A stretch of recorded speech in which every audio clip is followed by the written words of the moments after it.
This is the Cedar Creek Church Living It Out podcast, a midweek reminder where we discuss key takeaways and principles from the weekend message to help you live out the truth that you matter.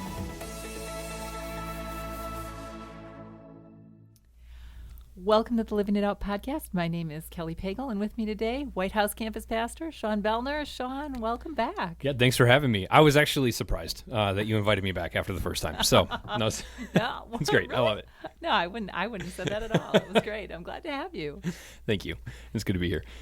So we are talking about week 2 of Irresistibly Free, and we had Dr. Calvin Sweeney give us our message this week. So that's what we're going to be unpacking, and we're going to be diving into family and freedom and family. It was Father's Day. It was Father's Day. A couple days as we record this. So did you have a good Father's Day? I did. Yeah, I woke up on Father's Day realizing it was Father's Day.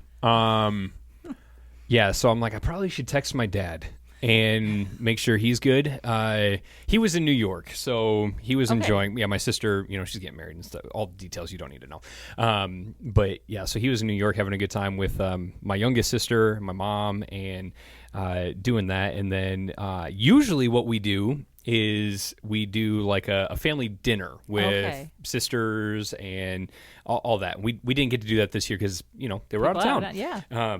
But yeah, so usually it's like, hey, let's get together and do something. But this one was nice. I was able just to kind of kick back and relax. And around the house, my kids and I got home, and they're super sweet. They had like written little cards and, got me some.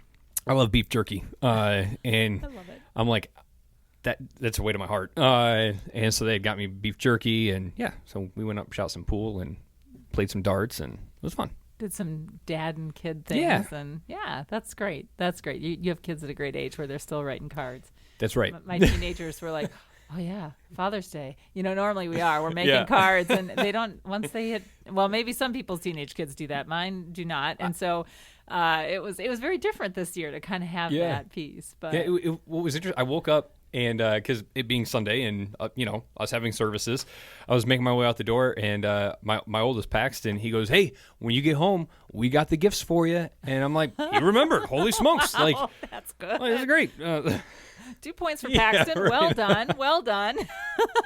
Trip wasn't awake yet, so he was sleeping still. Oh, that's awesome. Good. That's awesome. Well, I'm glad you had a great celebration. And, as we think about that whole idea of family, Pastor Sweeney's bottom line actually was that Jesus sets us free to belong permanently to God's family. And I thought that just kind of stood out. I think partially because it was Father's Day, and that whole concept of family and what that means. And he made a statement at the beginning that there are people who don't know Jesus came to set them free, or they seek freedom from other places. And either way, they're not living in that freedom that Christ offers. Yep. Can you dive into that a bit?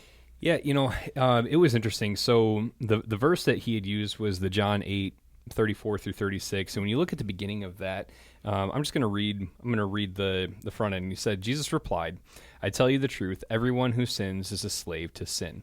So that's how that verse starts, which, as Kelvin had talked about, he said, sin actually takes us further than where we want to be. And I found it interesting, which is it's great. I mean, that is a great reminder for us that sin actually it feels good in the moment. Yeah. But I've actually heard it said this way, that sin, when you engage with it, it feels good, but like a big sneeze, in the end, it leaves a mess. Like, it's kind of disgusting, right? It's kind of that's a good visual, though. Yeah, I think it was Pastor Craig Rochelle that had said that. And so I heard that, I was like, man, that is such a great, as disgusting as it can be, imagery of what sin can do in our life is like, hey, in the moment, it actually feels really good, but it's actually really, it can leave a mess. Yeah, it generally does. And it generally does. And you don't necessarily recognize that in the moment of when you're stepping in it. And at times it can take a long time for anything to, come about from that. So I thought that was really a unique thing. That kind of popped into my head after that. Yeah. And then the end of the verse says, if the Son set you free, you are truly free.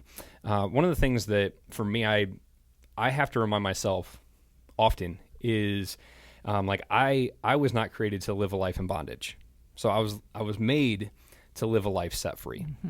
And you were made to live a life set free and not a life lived in bondage. And so many times we get trapped in that, and it's almost like we step in every day, and it's like, what can I not screw up today? And so I don't know. I get there sometimes where you get to the end of the day and you're like, I screwed that one up. But the beauty of God's grace is that His grace is sufficient for the times that that we fall.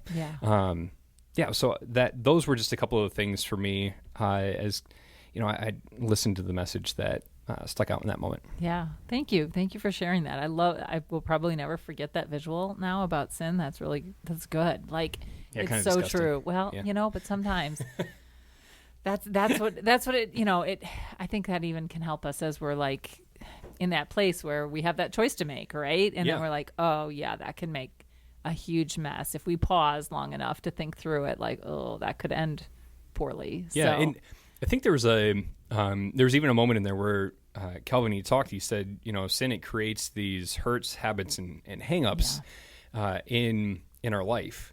And I think that's, for us, that's what groups, it's we're all about finding freedom, is helping people, who I don't know, it's such an interesting thing.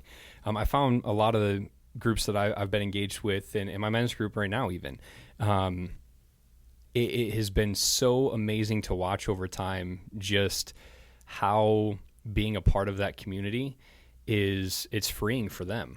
And it's freeing for me, where it's like I can just kind of bring to the table and say, hey, this is what's going on, and the support then that comes along with that's really cool. Yeah, that is really cool. And we'll be talking about groups here as we go along for sure, because that plays a huge role in all of this. So this previous verse mentions God's family, and Calvin talked about a couple of different ways that we benefit from this love that we have, and that we're born into a family of unconditional love. We're adopted into a family of unmerited favor, and we're transferred into His family of unearned blessings. And we could camp out on any one of or all of these and be here till probably next week. But which one of those, as Calvin was sharing, like really resonated with you? Yes. It's so difficult because they're all, I think they're all so important. Yeah, absolutely. And when you look at the first one, the unconditional love is something that love is it's just funky for us, because as humans, we fall in and out of love based off of what somebody does to us. Right. God is love. Like that, it's an attribute of who He is. I may have even talked about that on the last podcast, but it's who He is. And so He has this unconditional love for us in a way that as we've grown, and it starts even back when we're kids, that we're almost like reprimanded for doing something wrong, right? And so you just grow going, I did something wrong. I don't based off of what I did, somebody's going to have these feelings toward me, or they're going to think this of me, kind of stuff. And so we don't see it as unconditional. Like we struggle, I think, sometimes with that. I think you're right. And when we hear that God has this unconditional love, at times that can be hard to accept even. And which is why the verses that he had paired with that, I believe that one was the John 3:16 when he was talking about that, right? And so the John 3:16, for God so loved the world that He gave His one and only Son, that whoever believes in Him should never perish but have everlasting life. We can say that, but to truly believe it, like hearing it and saying it is one thing, believing it is something completely different. And so, I think the falling in and out of love for us, the unconditional love that God has for us, is so important. Yeah. And then the second one was the adopted into the family, right? I think, I love when Kelvin was comparing like the heirs. So he's like Elon Musk. Like for me, I went to like Jeff Bezos from Amazon. It's like if we were in any of their families, we'd be like jumping for joy because you're like, I know what I got coming. Like this is gonna be amazing.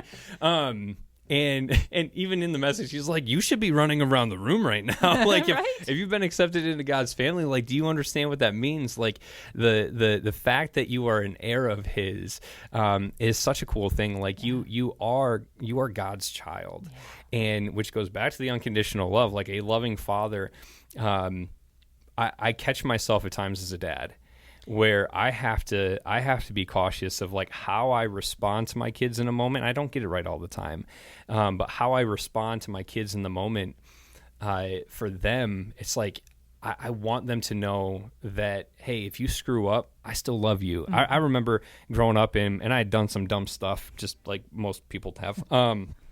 And I remember a conversation I had with my dad, and he just asked me, he's like, hey, did you do this? I'm like, yeah, I wanted to lie. I'm like, yeah. And I just remember he goes, Sean, I'm not angry with you. And I just need you to know that as your dad, like, I love you. We'll work through this. Yeah. I'm like, that for me was like a really great representation of being able to help understand a piece of. Yeah, right. Just a small facet of like, I should have gotten into really big trouble for this.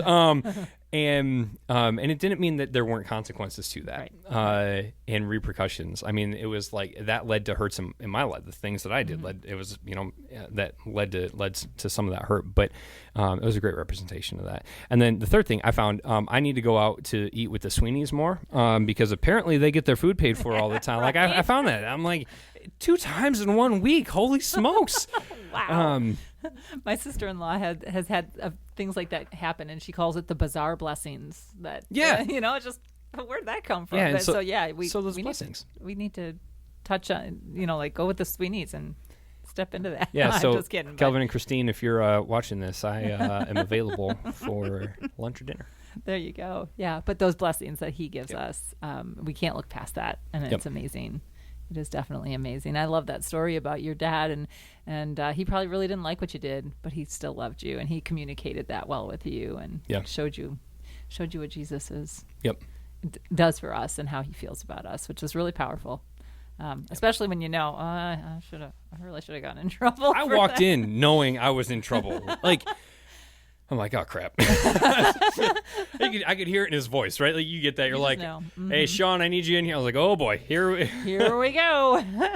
Well, that's neat. That's neat that you could see that and have that as the takeaway from that experience, and then try to live that out with your own boys. Yep. Because it's not always easy as a parent. It's not easy. No, it's not. Yeah. But and trying to model that. Is sometimes some tension, so that's really neat that you got to experience that in your own life.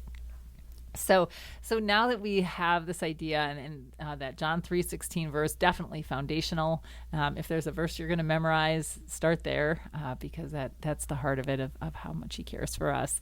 And so as we think about that, how do we then step into confidently living out the bottom line and recognizing? Yeah, so one of the things that was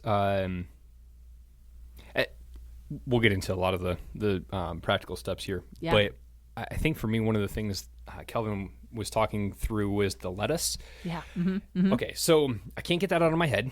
So Kelvin, thank you. But like the gathering together, the encouraging one another, the motivating one another, the hope, bringing something to the table. So Kelly, I have something for you. Oh. Cups. Okay, so cups. If you watched the message, Kelvin was the cup bringer to the family gatherings, which I don't know what's worse, if you're the cup bringer or if you're the 2-liter bringer. But you need both. You have to have both. You have to have both. They could have just shifted to cans, okay, for future reference, for the record there. But then the aluminum flavor. I don't know. Yeah. So for me, that was a really just cool takeaway of being able to see, like, when you step in, encourage, motivate, you're gathering together, the hope that actually that brings when you're wavering. And that's a big part, like what I talked about earlier, like being a part of a group has done for me in my life in a really challenging season. and just being able to bring to the table and say, hey, here's what I'm going through, and other guys being able to do the same thing. That is super freeing. Yeah. And the amount of times that we've been able to meet together and just talk through things, and the way that they come back telling me, like, I would not have handled this situation the same if it weren't for having these guys around me, encouraging and motivating and helping, like, push through. And the number of text messages and phone calls, it's like in really challenging seasons, right? Yeah. But then the good thing, like the celebrations that you get to have together too. It's like the motivation, the encouragement, the gathering. It goes both ways. Absolutely, it's not just I don't want it to sound like it's just always a Debbie Downer kind of thing. It's like you get to celebrate what's going well and keep motivating and help keep push the hope in those times as well. Yeah. So I think being connected into a group, what Calvin was talking about, really all weekend is so vital for kind of that next step. Yeah.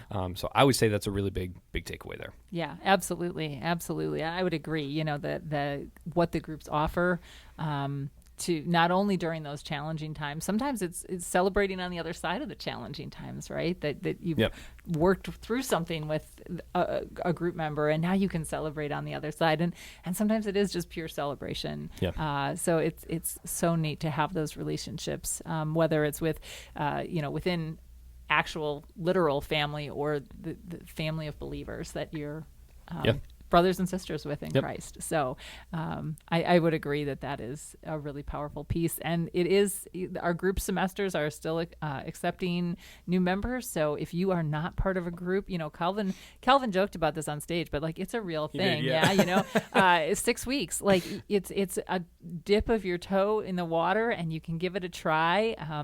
And not that you go all in. If you're going to go all in. But if it doesn't work for whatever reason, it's also easy to say, hey, I'm going to look at another group in the fall, and it's perfectly okay. Yep.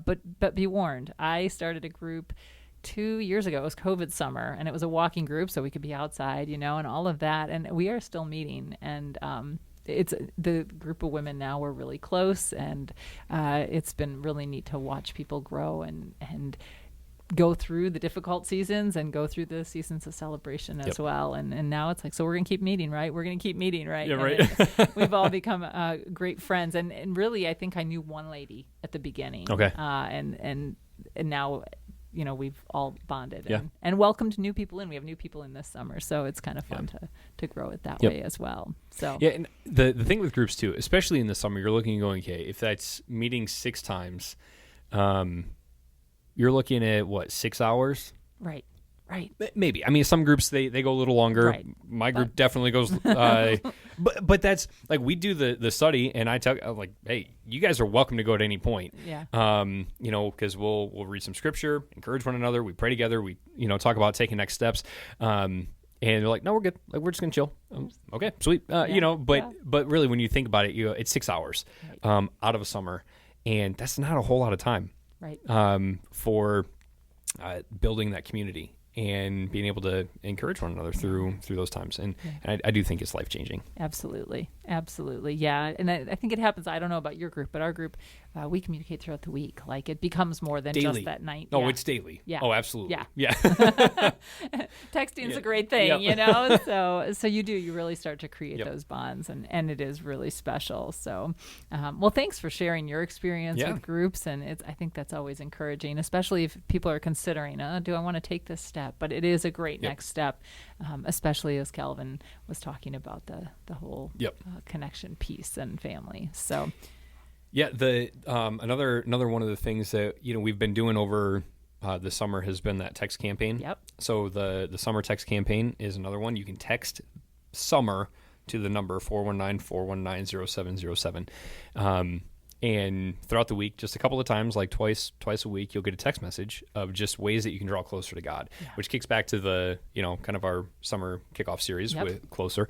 But how it just continues to build throughout the entire year. And so there's some fun stuff in there. It's like, hey, we've got a Spotify playlist that we put together, right? Where you can listen to worship songs and all of that. And so being able to talk through some of that even with again, going back to groups or on a weekend, it's like you can ask questions of going, hey, what was a worship song that you picked out this week that you've been listening to just kind of on repeat, or and what's that been doing for you? Right. Kind of stuff. It's been really cool. Yeah, it is. It's kind of neat, and it is back from our Closer campaign, but all the different ways that we talked about, and taking the opportunity in the summer to be able to go outside and to think about God as you're in nature, and put down the windows and crank up the songs and all those kinds of things. So lots and lots of great options there. So, we encourage you to text Summer to 419-419-0707 if you haven't done so already. And it's really just twice a week. So you will not get bombarded with texts coming in.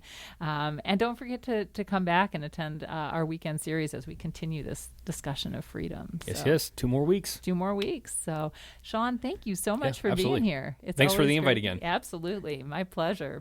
Listeners, thanks so much for being here and joining us as well. I hope that you've been inspired and encouraged and have a better idea of what freedom in Christ offers. And hope you remember that you matter and live that out throughout the week. Thanks, everyone.